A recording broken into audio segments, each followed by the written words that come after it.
કાશ્મીરના ડોડામાં પહાડો પર બરફવર્ષા થતા ઠંડીનો ચમકારો અનુભવાયો। ચીલી મેહળમાં તાજી બરફવર્ષા થઈ। તભાલેસામાં વરસાદી માહોલ છવાયો। ગાઢ ધુમ્મસ વચ્ચે વાતાવરણ ખુશનુમા બન્યું। પ્રવાસીઓએ નયનરમ્ય નજારો માણ્યો છે।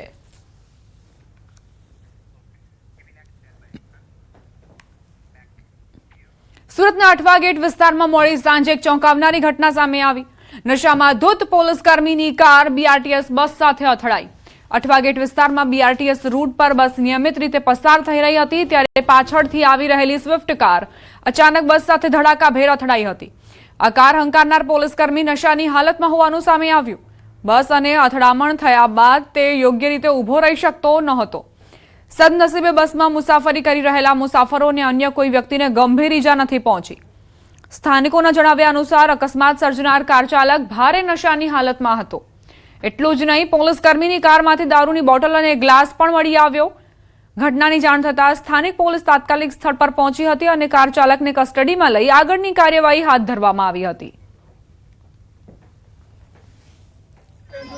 પોલીસકર્મી હતા, કોન્સ્ટેબલ હતા, તેમણે પાછળથી બીઆરટીએસ ગાડીને બસને ઠોકેલી છે અને ફૂલ નશાની હાલતમાં હતા તેઓ, અને હજી ગાડીમાં વર્દી પડેલી છે, દારૂની બોટલ પડેલી છે।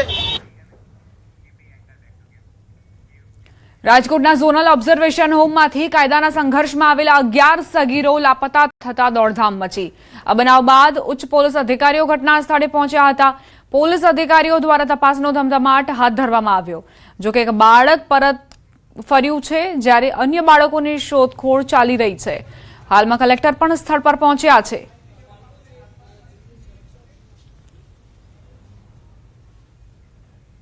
રાજકોટના બાળ સંરક્ષણ ગૃહોમાંથી 11 જેટલા કાયદાના સંઘર્ષમાં આવેલા બાળકો છે તે અત્યારે લાપતા છે, જેમની તપાસ માટે અત્યારે પોલીસની ટીમ પહોંચી છે। પોલીસ દ્વારા અત્યારે તપાસ કરવામાં આવી રહી છે। જે રીતે રાજકોટ શહેરમાં જે ગોંડલ રોડ ઉપર આવેલું આ બાળ સંરક્ષણ ગૃહ છે અને ત્યાંથી જે ગઈકાલ રાત્રે અથવા તો આજે વહેલી સવારે 11 જેટલા બાળકો છે તે ગુમ થયા હોવાનું સામે આવ્યું છે। આ બાળકો છે તે કાયદાના સંઘર્ષમાં આવેલા છે, સગીર છે, અને એટલા માટે જ તેમને જે ઝોનલ ઓબ્ઝર્વેશન હોમ છે ત્યાં રાખવામાં આવી રહ્યા છે। અત્યારે જે રીતે અહીંયા સમગ્ર તપાસનો ધમધમાટ પણ હાથ ધરવામાં આવી રહ્યો છે। રાજકોટ શહેરમાં જે ગોંડલ રોડ છે ત્યાં આ જે છે આ સમગ્ર જે બનાવ બન્યો છે, અત્યારે પોલીસ અધિકારીઓ દ્વારા જે છે ગોંડલ રોડ, ઢેબર રોડ સહિતના અલગ અલગ વિસ્તારોમાં આવેલા સીસીટીવી ફૂટેજ ની તપાસ કરવામાં આવી રહી છે। બીજી તરફ જે અત્યારે અહીંયા જે અલગ અલગ જે પોલીસ અધિકારીઓ છે તે વિવિધ દિશાઓમાં તપાસ કરી રહ્યા છે। આજુબાજુના સીસીટીવી ફૂટેજ પણ મેળવવામાં આવી રહ્યા છે અને તપાસ કરવામાં આવી રહી છે। જે રીતે ડોગ સ્કોડ પણ અત્યારે પહોંચી હતી અને ડોગ સ્કોડ દ્વારા પણ અત્યારે તપાસ કરવામાં આવી હતી। જે રીતે આ જે 11 જેટલા કાયદાના સંઘર્ષમાં આવેલા બાળકો છે તે ગુમ થતાની સાથે જ ક્યાંક ને ક્યાંક જે છે અત્યારે અનેક સવાલો પણ ઉઠી રહ્યા છે અને ઉચ્ચ અધિકારીઓ જ્યારે મીડિયા સમક્ષ આવશે ત્યારે તમામ સવાલોના જવાબ પણ તેમની પાસે માંગવામાં આવશે। પરંતુ અત્યારે 11 જેટલા જે બાળકો છે, જે કાયદાના સંઘર્ષમાં આવેલા બાળકો છે તે ગુમ થતા ક્યાંક ને ક્યાંક શહેરમાં પણ ચકચાર મચી છે। હાર્દિક જોશી, ન્યૂઝ 18 ગુજરાતી, રાજકોટ।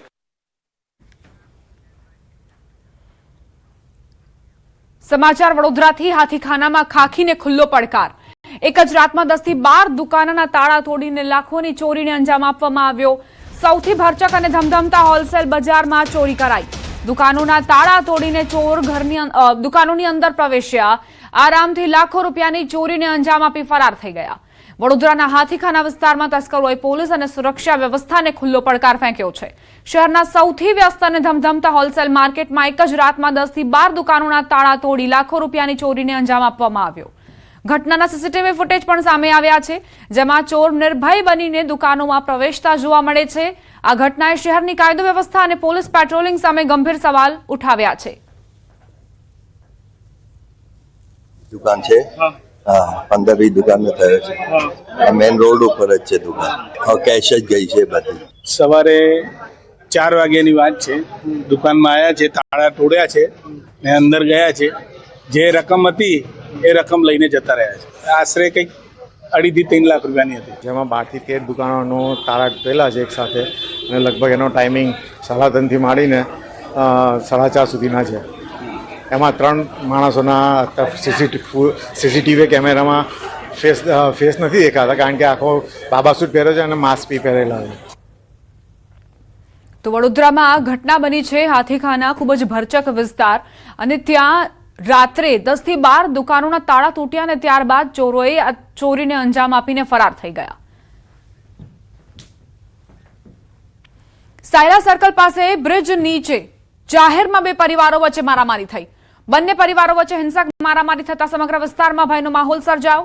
પોલીસ હાજરીમાં પણ બંને પરિવારના સભ્યો વચ્ચે છૂટા પથ્થરોના ઘા મારવાના દ્રશ્યો સામે આવતા પોલીસની કામગીરી સામે સવાલ ઉઠ્યા. નેશનલ હાઈવે પરના મુખ્ય રસ્તા પર મારામારીની ઘટનાને લઈને કાયદો અને વ્યવસ્થાની સ્થિતિ કથળી હોય તેવી સ્થિતિ સર્જાઈ. દીકરીને ભગાડી જવાના મનદુખ બાબતે બંને પરિવારો વચ્ચે મારામારી થઈ હોવાની ચર્ચાઓ છે. મારામારીમાં 2 થી 3 વ્યક્તિઓને ઈજાઓ પહોંચી છે. સુરેન્દ્રનગરની આ ઘટના કે જ્યાં બે પરિવારો વચ્ચે મારામારી થઈ અને એવી ચર્ચાઓ ચાલી રહી છે કે યુવતીને ભગાડી જઈને પ્રેમ લગ્ન કર્યા બાદ પરિવાર વિફર્યો હતો અને બંને પક્ષ સામસામે આવી ગયા. દીકરીને ભગાડી જવાના મનદુખમાં મારામારી થઈ. સંવાદદાતા અક્ષય જોડાઈ ગયા છે વધુ જાણકારી સાથે. અક્ષય, આ બ્રિજ નીચે બે પરિવારો સામસામે આવ્યા છે, શું જાણકારી?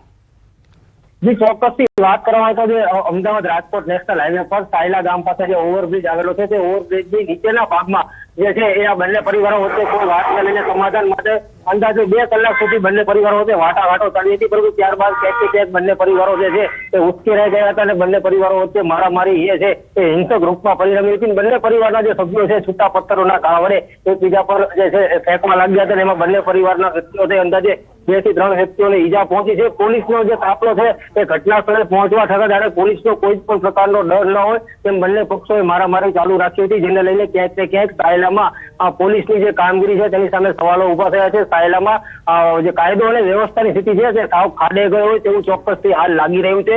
ઈજાગ્રસ્તોને સારવાર માટે હાલ હોસ્પિટલ ખાતે ખસેડવામાં આવ્યા છે, પરંતુ જે હિંસા સામે આવ્યા છે તેને લઈને ક્યાંક ને ક્યાંક સમગ્ર વિસ્તારમાં ભયનો માહોલ ફેલાઈ જવા પામ્યો હતો.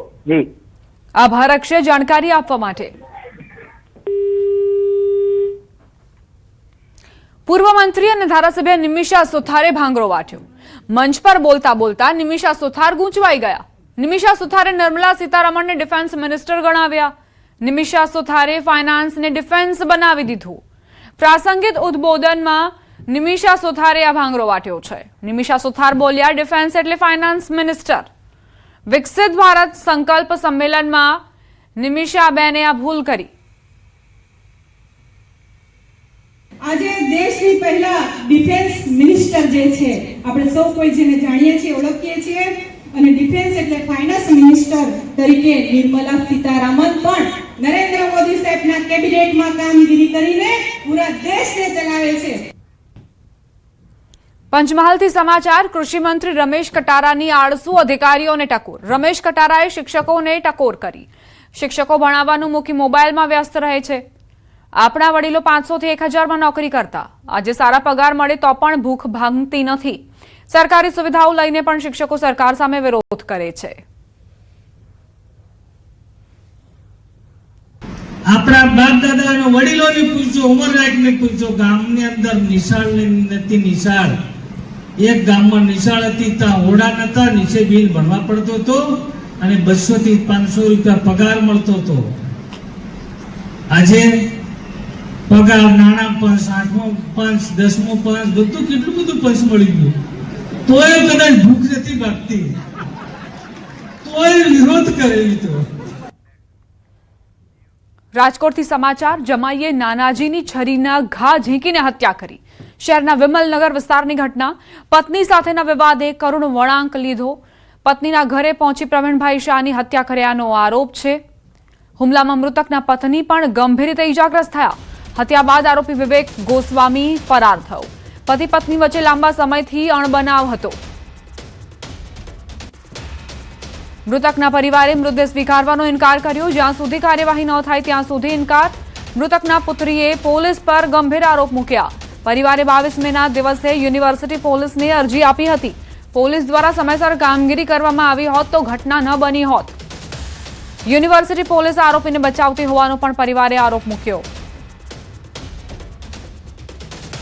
પગલા ન લીધા એટલે મારા પપ્પા અત્યારે નથી મારી પાસે. જો એ લોકોએ પગલા પગલાં લીધા હોત તો મારા પપ્પા અત્યારે જીવતા હોત. આ છોકરો આટલો ગુનો ન કરત. આ છોકરો ગુનો કરવા પાછળ બધું પોલીસ તંત્ર છે. 22 તારીખની મેં અરજી કરેલી હતી તો મારી છોકરીનું નિવેદન અને મારું નિવેદન કેમ ન લીધું, અમારી કેમ એને સ્વીકાર્યું નહીં. શું અમને એ કહેશે કે ભાઈ આ અમે તમને સંતોષ આપીએ છીએ કે આ કાર્યવાહી થાય તો જ અમે અહીંથી બોડી સ્વીકારશું, ત્યાં સુધી બોડી સ્વીકારવામાં નહીં આવે. પોલીસ ઉપર તો ફૂલે ફૂલ આક્ષેપ છે, સેટિંગ કરેલા છે કાયદેસરના. એમ જયસિંહ ઝાલાને 3 વખત ફરિયાદ કરેલી તો લેડીઝને ફોન કરીને કેમ કહેવું જોઈએ ફરિયાદીને કે ભાઈ તમે ન્યા જઈને સહી કરાવો? એમ કયા કારણથી? એને દારૂમાંથી છોડાવેલો છે કેટલી વખત? એ રૂબરૂ એના મોઢે બોલેલો છે છોકરો કે આ પોલીસવાળો મને દારૂમાંથી છોડાવે છે.